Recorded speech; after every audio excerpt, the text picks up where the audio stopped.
வணக்கம் தோழர்களே. ஆதவ் அர்ஜுனா என்கிற புழுகு மூட்டை வாயை திறந்தா பொய்யும் புரட்டும் ட்விஸ்டும். நேத்து பத்திரிகையாளர்கள்ட்ட சிக்கி சீரழிஞ்சிருக்காரு. பத்திரிகையாளர்கள் எனக்கு தெரிஞ்சு நேத்து தான் சரவடியா கேள்வி கேட்டிருக்கிறாங்க. வேற லெவல் கேள்வி கேட்டிருக்கிறாங்க. ஆதவ் அர்ஜுனா போன்றவர்கள் எல்லாம் பணத்தை வச்சுக்கிட்டு எதையும் செய்து விடலாம் நம்புறாங்க பாருங்க. அதை ஒருபோதும் தமிழ்நாட்டு அரசியலை வளர்த்து விட்டுறக்கூடாது. இப்போ பணம் இருக்கிறவன் உள்ள வந்து எதையும் தீர்மானிக்கலாம்னா சாமானிய உழைக்கிற மக்கள் உள்ள வந்து எதையுமே சாதிக்க முடியாதா? இல்லை நான் கேட்குற, விஜய் வர்றாரு, திரும்ப திரும்ப விஜய் மேலே என்ன சொல்லப்படுகிறது? பல நூறு கோடி ரூபா, பல ஆயிரம் கோடி சம்பாதிக்கிறத விட்டுட்டு வந்த யாருமே வர சொல்லலையே. யாரும் அவரை வரவே சொல்லலைங்க. பல ஆயிரம் கோடி சம்பாரிச்சு சந்தோஷமா இருக்கட்டுமே. அவர் என்ன மீட்பரா? தமிழ் இனத்தையும் இங்க இருக்கிற இஸ்லாமியர் போன்ற சிறுபான்மை மக்களையும் பெண்களையும் காப்பாற்ற வந்த மீட்பரா அவரு? அப்படிதான் இல்லையே. ஏற்கனவே இந்தியாவில் முதல் இடத்துல தமிழ்நாடு இருக்கு. இனி என்ன வந்து ஸ்பெஷலா பண்ண போறாரு? சரி, ஒரு இடத்துலயாவது பத்திரிகையாளரை சந்திச்சிருக்கிறாரா? மக்களை போய் நேரடியாக சந்திக்க முடியுதா அவரால்?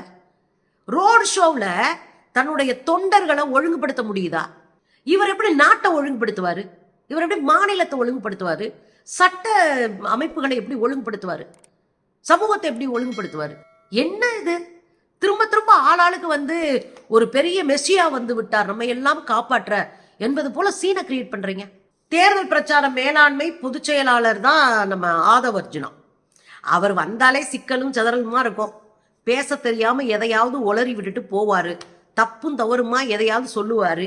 நிறைய பொய்களை சொல்லுவாரு. போன ஒரு மீட்டிங்ல கூட மேடையில நின்றுட்டு நாங்க தான் வக்பு வாரியத்துக்கான வழக்கு தொடுத்தது, நாங்க தொடுத்த வழக்குல தான் பயங்கரமா வந்து கோர்ட்டு கேள்விகள் எல்லாம் எழுப்பியிருக்கு அப்படின்னு கூசாம வாய் கூசாம போய் சொன்னவர். ஆனா உண்மையில திமுக உட்பட முக்கியமான பல கட்சிகள் அங்க தொடுத்த ஆறு முதல்ல தொடுக்கப்பட்ட 6 வழக்கு இதெல்லாம் விசாரணைக்கு எடுக்கப்பட்டிருக்கு. மற்ற வழக்கெல்லாம் இருக்கு, பெண்டிங்ல இருக்கு. அப்படி இருக்கும்போது கூசாம ஒரு பொய்ய சொல்லிட்டு போறாரு. அதை விஜய் தடுக்கல, கேட்கல, அப்படி இல்லைன்னு சொல்லல. அதை அமைதியா மௌனம் காத்துட்டு ஆமான்ட்டு போறாரு. இது எவ்வளவு பெரிய பொய்த்தனம். நேத்து திடீர்னு ஒரு பத்திரிகையாளர் சந்திக்கிறார். பத்திரிகையாளர் சந்திப்புல அவர் பேசுறாரு. என்ன பேசுறாரு? வக்பு சட்டத்தால இஸ்லாமியர்கள் ரொம்ப பாதிக்கப்பட்டிருக்கிறாங்க. ஏதோ ஒரு புதுசா கண்டுபிடிச்சிட்டாரு போல இருக்கு. நாங்களாம் தெருவா நின்று போராடிட்டு இருக்கோம், ஊர் ஊரா போய் பேசிட்டு இருக்கோம். ஊர் ஊரா மக்கள் முன்னாடி என்ன வக்போடு சட்டம்னா, வக்பு திருத்த சட்டம்னா என்ன கொண்டு வந்திருக்கான்? 113 சரத்துல 48 சரத்தை திருத்திவிட்டான். அதுல என்ன இருக்கும்? என்ன மாதிரி எல்லாம் ஏமாத்துறான்? இஸ்லாமியர்களை நிலமற்றவரா மாத்துறதுக்கு, உரிமையற்றா மாத்துறதுக்கு, வழிபாட்டு உரிமையற்றவர்களா மாற்றுவதற்கு என்னென்ன அயோக்கியத்தனம் பண்றான்னு நாங்க மக்களோட நின்று போராடிட்டு இருக்கோம். நோகாம வந்து மைக் முன்னாடி உட்காந்து உருட்டி விட்டுட்டு இருக்காப்ல. இஸ்லாமியர்கள் பாதிக்க போற பெருசா கண்டுபிடிச்சிட்டாரு இவரு. மத்திய அரசு பல திட்டங்களை செய்தாலும் யாரு? இஸ்லாமியர்களுக்கு. ஒன்றிய அரசு எப்போ இஸ்லாமியர்களுக்கு நல்ல திட்டம் கொண்டு வந்துச்சு? அவங்க ஆள்ற மாநிலத்துல கூட இஸ்லாமியர்களுடைய வீடுகளை புல்டோசரை வச்சிருக்கிறான். இஸ்லாமியர்களை என்கவுண்டர்ல சுட்டு தள்ளுறான்.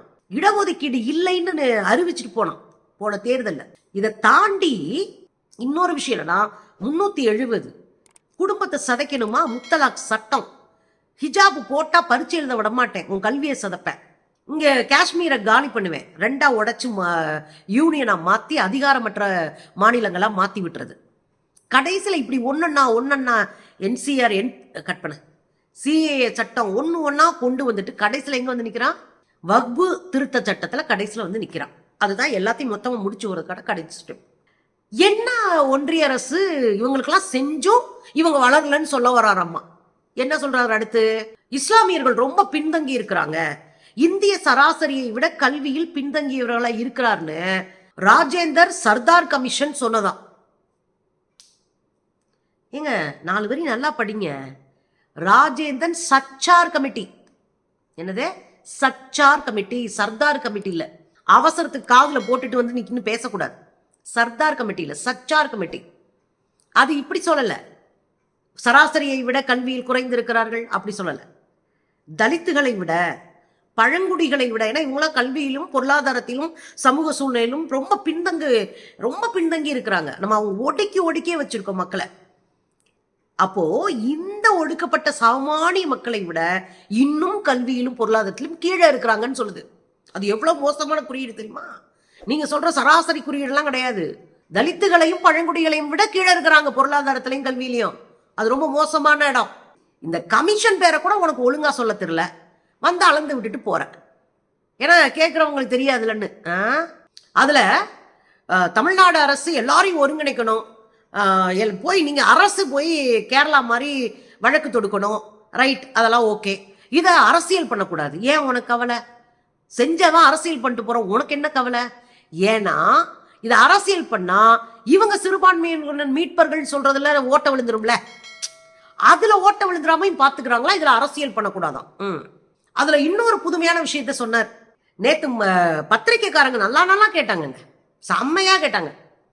என்னங்க எம்ஜிஆர்ன்றீங்க, என்ன எம்ஜிஆர்ன்றீங்க? 15 வருஷமா அவரு திமுகவோட அரசியல இருக்காரு. வெளியே வரும்போது 15 மாவட்ட செயலாளர்கள் வந்தாங்க. அவருக்கு அரசியல் தெளிவு தெரியும். என்ன எம்ஜிஆர்னு சொல்றீங்க? தம்பி, 25 வருஷத்துக்கு மேல அவரு திமுகல இருந்தாரு. வெறும் 15 வருஷம் இல்ல, 25 வருஷத்துக்கு மேல. ஆனா அதை கேட்டாரு ஒரு பத்திரிகையாளர், எனக்கு அந்த அளவு சந்தோஷம். அடுத்து அவர் என்ன கேட்டாரு தெரியுங்களா? 10 பிரச்சனையை நீங்க வந்ததுன்னு சொல்லிட்டீங்க, 10 பிரச்சனையை பேசிட்டீங்க. ஆனா 10 பிரச்சனைக்கும் நீங்க களத்துல இறங்கி போராடல. ஆனா உங்களுக்கு எப்படி நாங்க ஓட்டு போடுவோம் மாத்திரம் எதிர்பார்க்கறீங்க? சரியான கேள்வி, தரமான கேள்விங்க. எங்க 10 கேள்வி 10 பிரச்சனை நீங்க சொல்றீங்க, ஆனா ஒரு பிரச்சனைக்கும் போராட வர மாட்டேற, களத்துக்கு நிக்க மாட்டேற. ஆனா வாய்களையே பேசுற, எங்களுக்கு ஓட்டு போட்டுருவாங்கன்னு.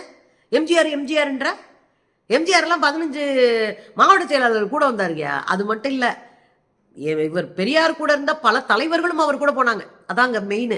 அவ்வளோ பெரிய வேலை. 25 வருஷம் ஏற்கனவே களப்பணி செஞ்ச அரசியல் அனுபவம் உண்டு. இதெல்லாம் விட்டானுங்க. எம்ஜிஆர் சினிமாக்காரர், ஹீரோ, அதனால அவர் போவார். அதுக்கு அவர் என்ன பதில் சொல்ற தெரியுமா? சினிமாவில் நம்பர் 1 இருக்காங்க. அப்பனா மக்கள் மனசுக்குள்ள ஏத்துக்கிட்டா தானே சினிமாவில் நம்பர் 1 வச்சிருப்பாங்க. அப்ப இவர் மனசுக்குள்ள ஏத்துக்கிட்டாங்க மக்கள், அதுதான் அவரோட அங்கீகாரம். சினிமா நடிகர்களை எல்லாரும் கொண்டாடுவாங்க, சந்தோஷமா ஏத்துப்பாங்க, கேரக்டர் வைஸா அவங்கள பிடிக்கும். அதுக்காக ஓட்டு போடுவாங்களா? அதுக்கு ஒரு தகுதி தராதர வேணா? இன்னொருத்தர் கேட்கிறார், பிரதமர் பத்திரிகையாளரை சந்திக்க மாட்டாரு அப்படின்னு கேட்கிறாருல விஜய், அவர் ஏன் பத்திரிகையாளர்களை சந்திக்க மாட்டாரு அப்படின்னு கேட்டார் பாருங்க. சரியான கேள்வி. நம்ம பத்திரிகை ஆட்கள் அப்பப்ப அப்படி சும்மா எந்திரிச்சு நின்று கேட்குறாங்க. உடனே இவர் என்ன சொல்றாரு, ஒரு ஸ்ட்ராட்டஜி இருக்குங்க, எப்போ வெளியே வரணும், எப்போ மக்களை சந்திக்கணும், பத்திரிகை சந்திக்கணும்னு ஒரு ஸ்ட்ராட்டஜி எடுத்து வச்சிருக்கோம், அதன்படி சந்திப்பாராம். எதுக்கெல்லாம் ஸ்ட்ராட்டஜி பார்க்குறாங்கன்னு பாருங்க. உத்தி எல்லாத்துக்கும் போடக்கூடாதுங்க. களத்தில் இறங்கி நின்று செய்கிறவன் தான் ஜெயிப்பான், களமாடுறவன் தான் ஜெயிப்பான். ஸ்ட்ராட்டஜி மூளையில் வாங்கி வச்சுக்கிட்டு நான் சரியான நேரத்தில் போறேன்றது இல்லை அரசியல். அது உத்தி, ஜெயிக்கிறதுக்கான வழிமுறை. ஆனால் நேர்மையான அரசியல் மக்கள் துன்பப்படுகிற பொறுத்து துயரப்படும் போது களத்துக்கு நிற்கிறது. அது விஜய்கிட்ட இல்லை. அதுலையும் சொல்றாங்க, விஜய் அப்படி கிளம்பி போனாரு, அவர் ரோட் ஷோ போறலாம் அவர் யோசிக்கலைங்க, இதை உளவுத்துறை ரிலீஸ் பண்ணி விட்டுருச்சு. நல்லா கேட்டாங்க பத்திரிகையாரங்க, ஏங்க உளவுத்துறைக்கு வேற வேலை இல்லை? முன்னாடியெல்லாம் சினிமா ஷூட்டிங் போகும்போது வெளியே சொல்லிட்டா போனாரு, இப்போ நீங்க சொல்லிட்டு போறீங்க, அதனால மக்கள் திரள்றாங்க. மக்கள் திரண்டு அவ்வளோ பேர் இருக்கிறாங்க அப்படின்னா உடனே இவர் இல்லைங்க, அவங்க சாமானிய பொதுமக்கள்ங்க, தொண்டர்கள் இல்லை. அப்பனா இன்னும் விஜய நடிகராக தான் பார்த்துட்டு இருக்காங்க, அதனாலதான் சாதாரண மக்கள் பார்க்குறாங்க. அவரை தலைவராக பார்த்தா தொண்டைகள்லாம் வந்திருக்கணும் அப்படின்னு அதுக்கு ஒரு புடி பிடிச்சிட்டாங்க. நீங்க எந்த பக்கம் போனாலும் அடி வாங்குறதுக்குல, அது நேத்து ஆதவ அர்ஜுனா வாங்கின அடிதான். சமாளிக்க முடியாம உருட்டுன்னு உருட்டுனாப்புல பாருங்க, வேற லெவல் உருட்டு. இந்த போராட மாட்டியா அப்படின்னு கேட்ட உடனே இன்னொரு உருட்டுனார் பாருங்க. நாங்க சமூக வலைத்தளத்துல விழிப்புணர்ச்சி ஏற்படுத்திட்டு இருக்கோம். எது? சமூக வலைத்தளத்துல விழிப்புணர்ச்சி ஏற்படுத்திட்டு இருக்கோம். நாங்க ட்விட் எல்லாமே போட்டு மக்கள் மன்றத்துல ஒரு விவாதத்தை ஏற்படுத்துறோம். அது ஒரு பெரிய அழுத்தத்தை அதிகாரத்திற்கு உருவாக்குகிறது. அதை வச்சு அவங்க இந்த அழுத்தம் தாங்க மாட்டாப்புல வேலை செய்யறாங்களாம். இதெல்லாம் கேட்கிறவன் கேனப்பில இருந்தா எருவு மாடு மாமச்சின உறவு கொண்டாடுமா, அது மாதிரி இருக்கு. இவங்க ட்விட்டர்ல அழுத்தம் கொடுப்பாங்களாம், உடனே அரசு பயந்துருமா. என்னங்க இது, களத்துக்கு வராம வாயிலே வடை சுட்டுக்கிட்டு இருக்கீங்க. அதுல இன்னொருத்தர் நல்லா கேட்டாருங்க, மழை வெள்ளத்துல பாதிக்கப்பட்ட போதே வீட்டுக்கு வர வச்சு நிவாரணம் கொடுத்தீங்க, இனிமேலும் உங்க அரசியல் அப்படிதான் போதா அப்படின்னு கேட்டார். உடனே இல்லைன்னு ஒரு 1/2 மணி நேரம் விவாதிக்கிறாருங்க. விவாதிக்கல, ஒரு கதை சொல்றாரு. இல்ல இது எப்படின்னா, அப்படி நாங்க போனப்போ திடீர்னு மக்கள் கூட்டிட்டாங்க, ஆயிரக்கணக்கில் போய் பார்த்தா 30,000 பேர் 40,000 பேர் நிக்கிறாங்க. இந்த கதையெல்லாம் மொத்த கதையா உருட்டுறானுங்க. நம்ம என்ன கேட்குறோம்னா, ரொம்ப சிம்பிளா அந்த பையன் கேட்டான், ஏப்பா பாதிக்கப்பட்டிருக்கிற வாழ்களையும் வீட்டில் விட்டு தான் நீ உதவி செய்யற, அப்ப நாளைக்கு பாதிக்கப்பட்டவன் இருக்கிற இடத்துக்கு நீ போக மாட்டியா, இப்படிதான் நீ அரசியல் பண்ணுவேன்னு கேட்டா, இல்லைங்க ஒரு பாதுகாப்பு கரு ஏதாவது ஒன்று சொல்லு. 1.5 மணி நேரத்துக்குங்க அவர் வந்தாரு, உளவுத்துறை சரியில்லை, உளவுத்துறை வேணும்னே அவர் போற ரகசியத்தெல்லாம் வெளியிடுது. எதுக்கு உளவுத்துறை வெளியிடணும்? நீ வந்து ஒரு 1000 பேர் 10,000 பேர் 1,00,000 பேர் உன்னை பார்க்க நின்றுந்தா நீ தலைவனாயிட்டன்னு நம்ப வைக்கப்படுற இல்லையா?